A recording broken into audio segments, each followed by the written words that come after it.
Hello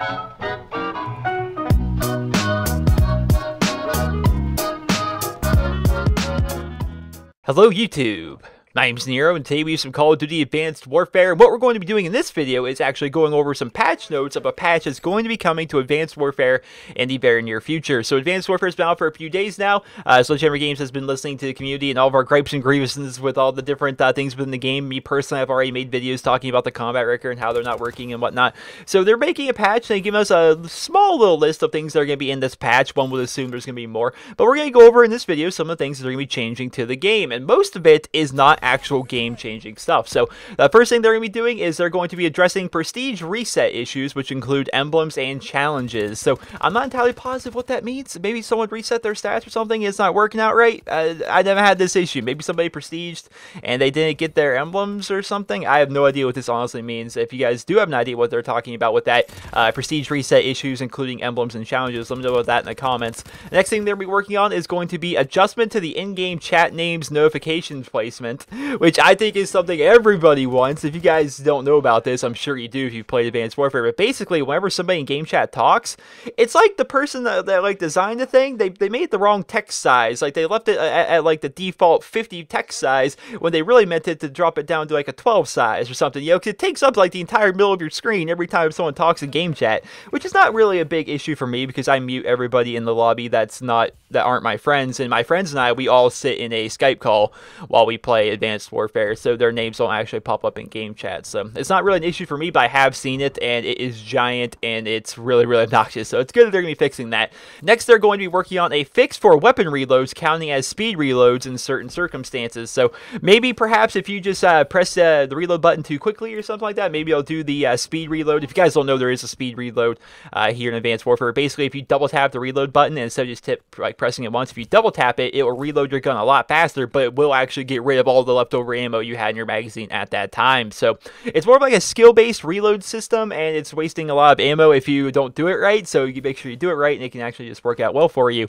But apparently in certain circumstances, it's counting as a speed reload, even though you didn't actually speed reload and you lost a bunch of ammo as a result of that. So I haven't really ran into that issue personally, but apparently it's happening out there so much that they want to go ahead and fix it. Next thing they're working on is actually going to be connectivity optimizations, which is going to be pretty nice. I think a lot of people have having some issues with the game actually being laggy, and me personally, I've always ran on Wi-Fi. I've always, like, ever since I started playing Call of Duty, way back in Call of Duty 4, you know, 7+ years ago, I've always ran off of Wi-Fi. But in Advanced Warfare, for the first time, I actually plugged the Ethernet cord in the back of my Xbox because the connection has been pretty bad throughout the entirety of this game's span so far. And the connectivity, like, you just look at the bars in the lobby, they make no sense. They don't. Everyone, for me anyways, always on a 1 bar. Just everybody's always on 1 bar with the occasional 2 or 3 bar, but everybody's always on 1 bar. You never have an idea of who the host is because nobody's ever on a 4 bar.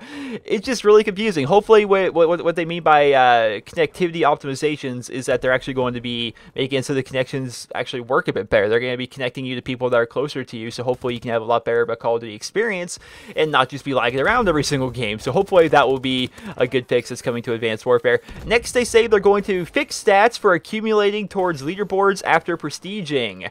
So this is actually an issue that I was going to talk about, but I decided not to talk about today because they actually released these notes of patches that are coming to the game. If you guys don't know, if you're trying to get a high spot on the leaderboards in Advanced Warfare, you better not prestige.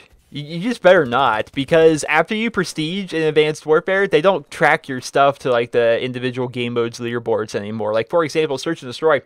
I didn't play a game of Search and Destroy yet. Like my entire non-prestige, I never played it. I started playing Search and Destroy in Call of Duty Advanced Warfare after I hit first prestige, and all my friends were on like, "Come on, go play Search and Destroy. It's a really fast way to rank up and stuff like that. We're having a lot of fun with it." And I've always, you know, I've talked about it many times on my channel. I played tons of Search and Destroy way back in the day, you know, back in COD 4 and World at War. Modern Warfare 2 is really where it kind of got ruined for me because trick shotting became a thing, and people are just trying to set up, and like they would join each other's games, and there would be people on my team working with people on the other team, and it just became a whole ordeal. It really kind of turned me off S&D, and I started playing respawn game types, and ever since then I just always been playing like domination and ground war and stuff like that. But my roots are that of a Search and Destroy player, so we started playing Search and Destroy, and I'm enjoying it a lot. And if I actually go look at like the leaderboards for Search and Destroy, just to see like how many kills I have in Search and Destroy, how many plants I have in Search and Destroy, how many diffuses I have, you know, they're not there. According to the leaderboards, I'm unranked. According to the Advanced Warfare leaderboards, I've never actually played a game of Search and Destroy in my life, which is funny. And because just yesterday I posted a video of me playing Search and Destroy. But yeah, it doesn't track you after you prestige. So if you're trying to get high up in the leaderboards or something, better not prestige because it'll stop tracking you. I wonder if when they actually patch this, is it actually going to go ahead and make it so all the stats you've accumulated for that particular game type, or all game types in general, are actually just going to randomly be put on the leaderboards and it'll just put you where you deserve to be? Or is it like restarting it basically, and all those people that didn't prestige, they actually just have the advantage over everyone that did prestige? I have no idea, but apparently they're going to be fixing that. Next thing they'll be working on is adjustment to challenges to unlock camos for weapons. Hopefully, good God, this actually better be what I think it is. So right now, we've actually done the math on this, right? If you want to get royalty camo, right, which is like it's basically the equivalent of the new diamond, right? Of course, there is a diamond camo, but this is the new diamond. Like, this is the one where you have to get all the challenges and all the camos for all the guns and a certain weapon category, like assault rifles, to be able to unlock royalty camo, and that will be on all your assault rifles. Like, it basically functions the same way as diamond did back in Black Ops 2, right? You basically have to do the same things to be able to acquire it. Well, you're not going to be able to do that. I don't think anyone is. So if you want to get royalty assault rifles, like you unlock every camo for every assault rifle, you need to get 500 long shots. 500 long shots on every single assault rifle in the game, which adds up to 3,000 long shots. I don't know about you guys. I'm going to be honest with you guys here. I've played Advanced Warfare for just about a day's worth of playtime now. I'm almost second prestige. I've played quite a bit. I've done my mix of Search and Destroy and respawn game modes and stuff.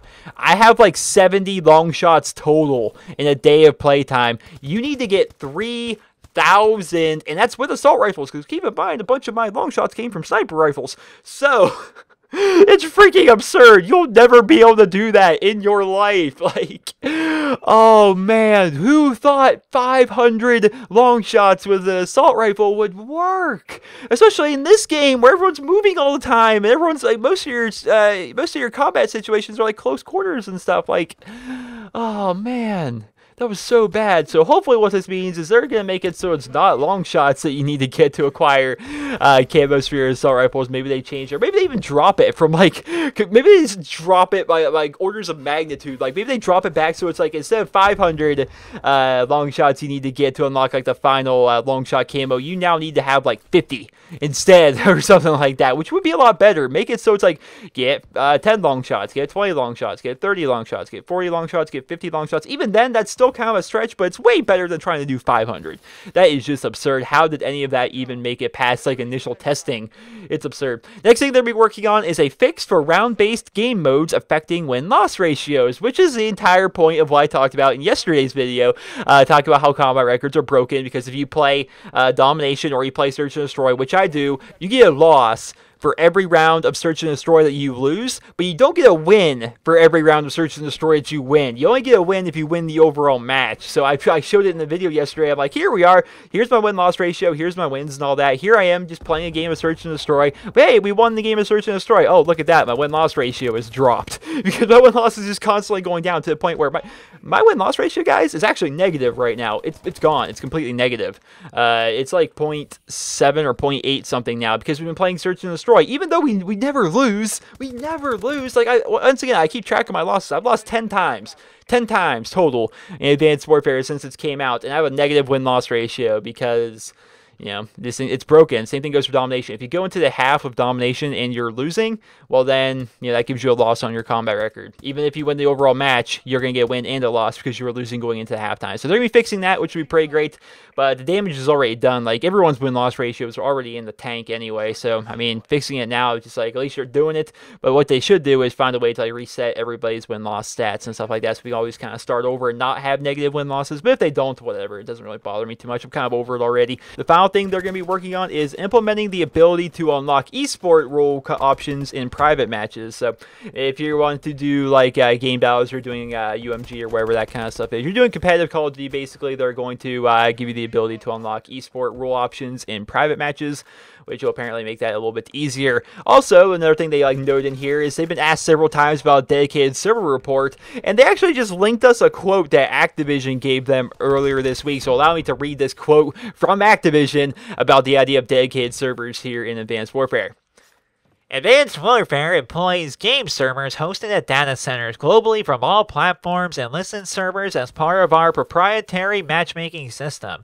Our goal is to ensure that the best possible connection and greatest gameplay experience regardless of location and time of the day. And that is the quote, which just fucking it means nothing. It means nothing. That quote is just nothing. They're just saying, oh yeah, well, we do have servers, and they're doing their best to make sure you have a good connection, which obviously hasn't been working so far. So everyone's like, well, can you give us some answers? Like, what's going on with these things? You know, oh, don't worry, we're ensuring the best possible connection and greatest gameplay experience regardless of location and time of the day. And it's like, they're fronting us. They're not actually telling us anything of that. They're just giving us like a random just quote about the servers. You know, the same thing they were saying months ago. The same thing they said. They probably copy and pasted that quote from when we asked about the same thing back at Call of Duty Ghosts when they were also running the hybrid system. Like, that just doesn't really tell us anything. But we should part ways with this video by letting everybody know that it's actually Double XP weekend, because they are very happy with the launch of Advanced Warfare so far, although there have been a bunch of bugs, mostly with stat tracking and leaderboards and stuff like that, that they actually want to activate Double XP because they're very happy and they want to thank all of us for buying the game and all that great stuff. So they're actually going to be giving us Double XP for this entire weekend. So if you're like me, you're going to go play a crap ton of Advanced Warfare this weekend and probably Prestige 2 or 3 more times, because right now I'm very close to hitting 2nd Prestige, and by the end of the weekend I'll probably be 3rd or 4th Prestige or something, because I don't know, it's a fun game. I hope you guys all enjoyed this video. Hopefully you guys all found it helpful and informative. Now you guys know about all the different patches and stuff that are going to be coming to Advanced Warfare. Keep in mind, this is not stuff that happened today, but these are just simply notes of a patch that is going to be coming to Advanced Warfare, and when the patch actually goes live, I'll probably do another video covering all the patch notes, because I assume what they gave us was actually a very small list of things that they're actually going to be patching, whereas there's probably a bunch of other stuff they're going to be tweaking and messing around with as well. So I hope you guys all enjoyed this video, and if you did, please be sure to leave a rating where you guys feel the video deserves, and be sure to subscribe to my YouTube channel here if you guys are new, because I post a ton of Advanced Warfare content, and I hope you guys all have a wonderful day.